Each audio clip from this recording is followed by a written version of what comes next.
Hi viewers, welcome to guess my foot. நாம் இன்றைக்கி crispy samosa ஹெல்த்தியாக கோதுமை மாவுலையே எப்படி செய்யுதுன்னு பார்க்க போகிறோம். வாங்க பார்க்கலாம். வீடியோ ஸ்கிப் பண்ணாமல் பாருங்கள்.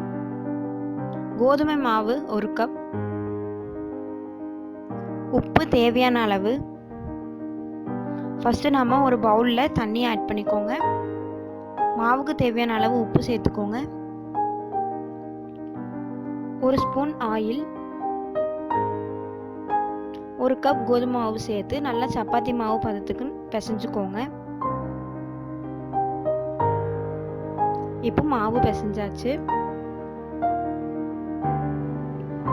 மாவு ஒரு பால் ஷேப்பில் உருட்டி அது சப்பாத்தி மாவு அளவுக்கு தேய்ச்சிக்கோங்க. ரொம்ப திக்காகவும் வேணாம், ரொம்ப தின்னாகவும் வேணாம், மீடியமாக தேய்ச்சிக்கோங்க. அடுத்து நம்ம தோசைக்கல்லில் அந்த தேய்ச்ச மாவு வச்சு லைட்டாக சூடு பண்ணி எடுக்கணும். ரொம்ப சப்பாத்தி அளவுக்கு வேணாம், 1 செகண்ட் மட்டும் வச்சு எடுத்துக்கோங்க. பாருங்கள், இந்த அளவுக்கு இருந்தால் ஓகே.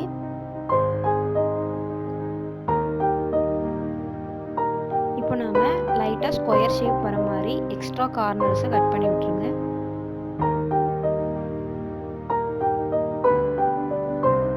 இப்போ 2ஆக டிவைட் பண்ணிக்கலாம். அடுத்து நாம் மசாலா ஃபில்லிங்ஸ்க்கு 1 கப் வெங்காயம், தேவையான அளவு உப்பு, மிளகாய்த்தூள், கரம் மசாலா, கொத்தமல்லி தழை, இது எல்லாத்தையும் நல்லா கலந்துக்கோங்க. வெங்காயம் எல்லாம் நல்லா உதிர்த்து விட்ட மாதிரி பிசைஞ்சுக்கோங்க. இப்போ நாம் சமோசாக்கு ஸ்டஃப் பண்ணுறதுக்காக 1 ஸ்பூன் கோதுமை மாவில் லைட்டாக தண்ணி கலந்து வச்சுக்கோங்க. ஒரு பேஸ்ட் கன்சிஸ்டன்சி அளவுக்கு. இப்போ நம்ம ஸ்டஃப் பண்ணிக்கலாம். பாருங்க, வீடியோவில் காமிச்சிருக்கிற மாதிரி சமோசா ஃபில் பண்ணுங்க.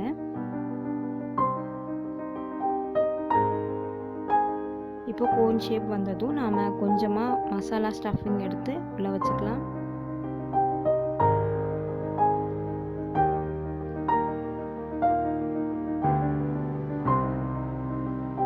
அடுத்து அந்த நம்ம கலக்கி வச்ச பேஸ்ட் லைட்டாக அப்ளை பண்ணி சமோசா ஷேப்க்கு அதை கவர் பண்ணிடுங்க.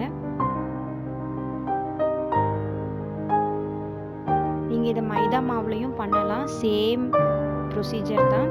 கோதுமை மாவு பதிலாக மைதா மாவு ஆட் பண்ணிக்கணும். இப்போ பாருங்கள், நம்ம சமோசா எல்லாமே ஸ்டஃப் பண்ணி எடுத்தாச்சு. இப்போ ஆயில் ஹீட் பண்ணி டீப் ஃப்ரை பண்ணி எடுத்துக்கலாம். கோல்டன் ப்ரௌன் கலர் வர அளவுக்கு சமோசா நல்லா ஃப்ரை ஆகி வரட்டும். அவ்வளோதான், நம்ம சமோசா ரெடி ஆயிடுச்சு. பாருங்கள், எவ்வளோ சூப்பராக கிறிஸ்பியாக சமோசா வந்திருக்குன்னு. எல்லோரும் கண்டிப்பாக ட்ரை பண்ணுங்கள். ஒரு ஈவினிங் ஸ்நாக்கு சூப்பராக இருக்கும். எல்லோரும் கண்டிப்பாக ட்ரை பண்ணுங்கள். லைக் பண்ணுங்கள், ஷேர் பண்ணுங்கள், சப்ஸ்கிரைப் பண்ணுங்கள். தேங்க்யூ.